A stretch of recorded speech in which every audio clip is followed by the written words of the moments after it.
Olá, o meu nome é Adriana, eu sou mestranda do Programa de Pós-Graduação da Unesp de Assis e a gente vem trazer esse artigo aqui desenvolvido em coautoria com mais outras duas colegas do Programa de Pós-Graduação, a Luciana e a Vilma, que estão cursando o doutorado. Esse nosso artigo ele tem a ver com a nossa linha de pesquisa, que seria processos psicológicos e contextos de desenvolvimento humano. Então vamos falar sobre gênero e sexualidade na escola. A sexualidade ela é um assunto que sempre foi e vem sendo muito discutido no dia a dia das pessoas. Então, segundo Maia, a sexualidade ela está presente desde o nosso nascimento, perpassando aí na infância, adolescência, juventude, na vida adulta, na maturidade e no nosso envelhecimento também. De forma mais ampla, ela é uma expressão cultural e tem grande importância no desenvolvimento e na psique humana, já que independente da potencialidade reprodutiva que temos, ela também está ligada à busca de prazer, necessidade fundante dos seres humanos. Então, do ponto de vista da psicologia, se manifesta desde o momento do nascimento até a morte, de formas diferentes em cada etapa do nosso desenvolvimento. Assim, a sexualidade é essa necessidade de receber e expressar afeto e contato que todas as pessoas têm e que traz sensações prazerosas e gostosas para cada um de nós. Então, sexualidade não é apenas o ato sexual em si. Ela é o toque, ela é o abraço, ela é o gesto, a palavra que transmite prazer entre as pessoas, né? E que temos desde então essa sensação desde a barriga da nossa mãe. Quando bebês, depois, ao nascer, trazemos por toda a vida. Então, conforme nós vamos crescendo, descobrimos também o prazer provocado pelo contato sexual, através dos estímulos que fazemos em nós mesmos, né, ou com outras pessoas. Essa forma de exprimir a sexualidade, ela vai se juntar a outras maneiras, então, de contato que já vimos e vivemos desde quando somos bebês, né? Gerando então a sexualidade aí que chamamos de adulta. Ao pensar então a educação sexual dentro das escolas, não devemos jamais nos restringir apenas ao aparelho reprodutivo no currículo das ciências naturais, objetivando a discussão sobre a reprodução humana com conteúdos relativos à anatomia e fisiologia do corpo e doenças sexualmente transmissíveis. Essa abordagem ela não abarca as ansiedades e curiosidades dos alunos, pois não abrange a complexidade da sexualidade que eles trazem desde a infância. Então, o aluno, ainda na infância, por meio de curiosidades e explorações do próprio corpo e do outro, no sentido de diferenças sexuais, sem ainda compreender as regras sociais e moral, ele expressa a sexualidade por diálogos carregados de curiosidade, casos às vezes de masturbação individual e até mesmo jogos e brincadeiras inocentes que há o toque no corpo do outro entre as crianças, ainda sem compreenderem o que é certo e o que é errado. Já na puberdade, que se inicia na fase da adolescência, fazem que o ser humano inicie as descobertas e compreensão da sexualidade na prática, nos reconhecemos como indivíduos sexuados, percebendo as relações no sentido de amar e sentir.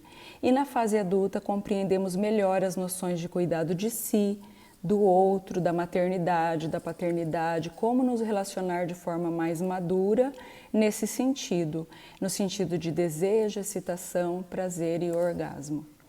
Essa escolha das práticas sexuais e as manifestações e as condições de identidade sexual que nem sempre condizem com as regras e padrões definidos pela sociedade. Então, o estudo de sexualidade envolve o crescimento global do indivíduo, tanto intelectual, físico, afetivo, emocional e sexual propriamente dito. E sendo fator inerente à vida, nossa vida humana, a vida dos seres humanos, ela deve ser discutida em termos educativos. Então, no ambiente escolar, também deve envolver conversas e reflexões acerca do direito ao prazer, ao exercício da sexualidade com responsabilidade e a própria proporcionando essa construção aí da autonomia sexual dos adolescentes no intuito de definir e diminuir a vulnerabilidade às doenças sexualmente transmissíveis, evitar gestações não planejadas e não desejadas ou outros aspectos, né? Pois a falta de autonomia sobre esse assunto pode levar a diferentes formas de sofrimento físico e emocional. Então, nesse sentido, nós podemos considerar relações de gênero e respeito a si mesmo e ao outro e a diversidade de crenças, valores e expressões culturais que existem na nossa sociedade democrática e plural. Então, identidade de gênero, ela vai ter aí duas vertentes, né? Ela é socialmente construída, porque ela é construída por comportamentos, atitudes considerados femininos ou masculinos dentro de uma cultura ou de uma sociedade. E também ela tem a ver com a identificação pessoal da pessoa. Qualquer ser humano ele pode se enxergar como mulher, como homem, transgênero e outras definições e até mesmo não se identificar em nenhum deles. Então, nós vamos dizer que identidade de gênero vem da escolha individual do próprio ser humano. Enquanto crianças e adolescentes veem os estereótipos de gênero principalmente como social convencional ou por questões pessoais. Também há casos em que o uso de estereótipos de gênero pode ser visto como moral pelas crianças e pelo adolescente. Boa tarde, eu sou a Luciana, uma das autoras do artigo apresentado. Eu vou falar um pouquinho para vocês sobre a identidade de gênero, orientação sexual e sexualidade no contexto escolar. Essas temáticas, elas precisam estar inseridas na diversidade dos componentes curriculares presentes na instituição escolar. Não é necessário a criação de uma disciplina sobre educação sexual, mas sim essa discussão tanto em todas as áreas do conhecimento que permeiam o contexto escolar, por ser uma discussão multidisciplinar, por envolver questões sociais, questões filosóficas, questões históricas. Então elas precisam estar diluídas em todas essas disciplinas.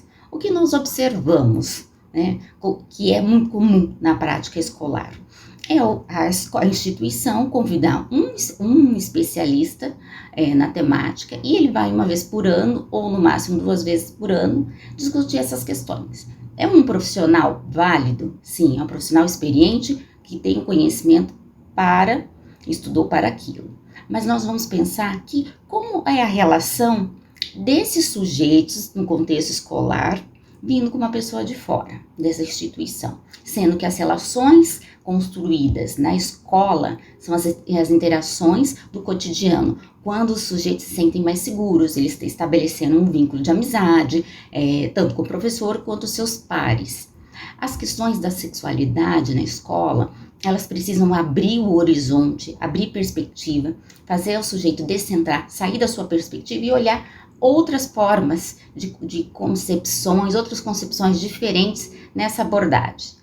Ela sai um pouco, ela tira o foco das questões biológicas e ela amplia. E por que é necessário? Porque nós sabemos que o nosso contexto escolar, o preconceito, ele é naturalizado. Ele é naturalizado de forma muitas vezes velada.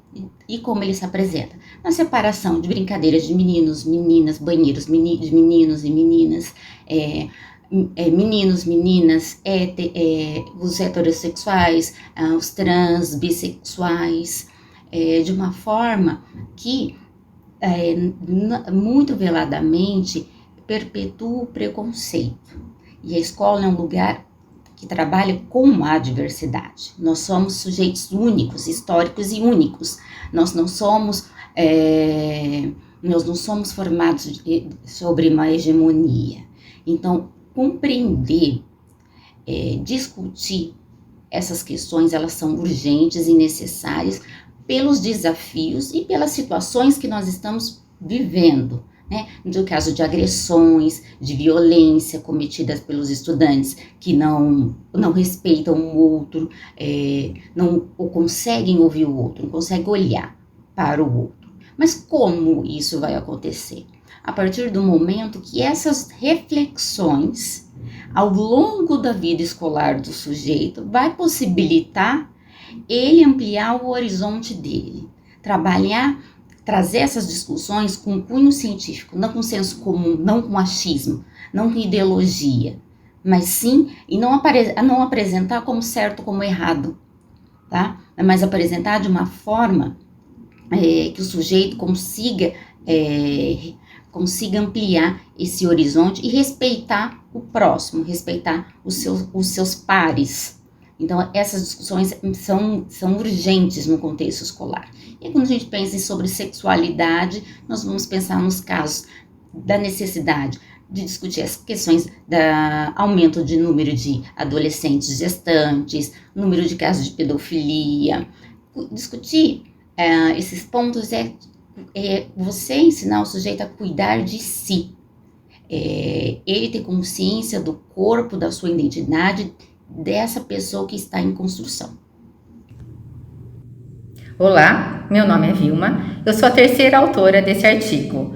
Agora a gente vai trabalhar a finalização do artigo, tá? Nós vamos falar um pouquinho qual é a teoria que ilumina nosso artigo. A teoria no qual a gente se baseou é a teoria do domínio social. Um grande estudioso sobre a teoria foi Turiel. Para Turiel, o pensamento se organiza de acordo com certos domínios. E esse mesmo autor propõe que a construção do conhecimento social se dá dentro dos domínios, seja ele moral, social ou psicológico, tá?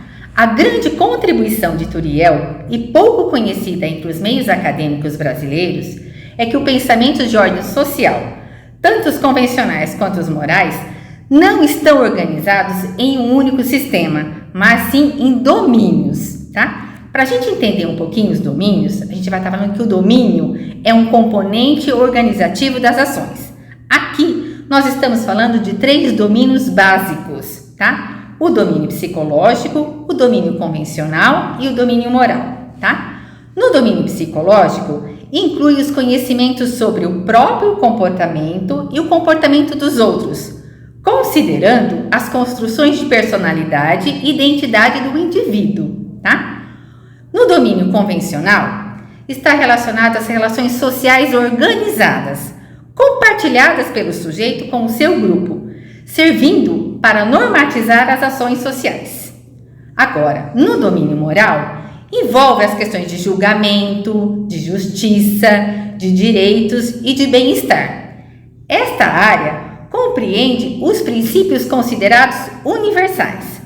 Nosso artigo tentou buscar relacionar a teoria do domínio social à questão da sexualidade, tá? A sexualidade é um fator inerente ao ser humano e muitas vezes ela é abordada como um tabu e carregada de desinformação ou de uma instrução de cunho moral, tá? Para concluir o nosso artigo, falar de sexo pode ser muitas vezes difícil e pode gerar constrangimento. As pessoas, às vezes, possuem uma visão moral sobre a sexualidade, né? Mas, ora, se a sexualidade, o sexo, o gênero são fatores que acompanham todos os indivíduos desde a infância, o assunto deveria ser abordado com mais tranquilidade, com mais normalidade e clareza, né? O preconceito, a homofobia não possui sentido racional e é fruto de uma construção social baseada em preceitos. A escola, enquanto formadora social, ela deveria promover cada vez mais estudos que compreendessem essa amplitude dessa temática, considerando as fases de aprendizagem dos alunos e implementando os conceitos de sexualidade em sala de aula, para que haja informação formal e a promoção do respeito, do reconhecimento da variedade da sexualidade e da identidade de gênero, tá? Finalizando, a sexualidade nesse contexto, né, no nosso artigo, ela está atrelada a todos esses grandes domínios, né, a esses 3 grandes domínios, que são o domínio moral, convencional e pessoal. Muito obrigada a todos pela atenção.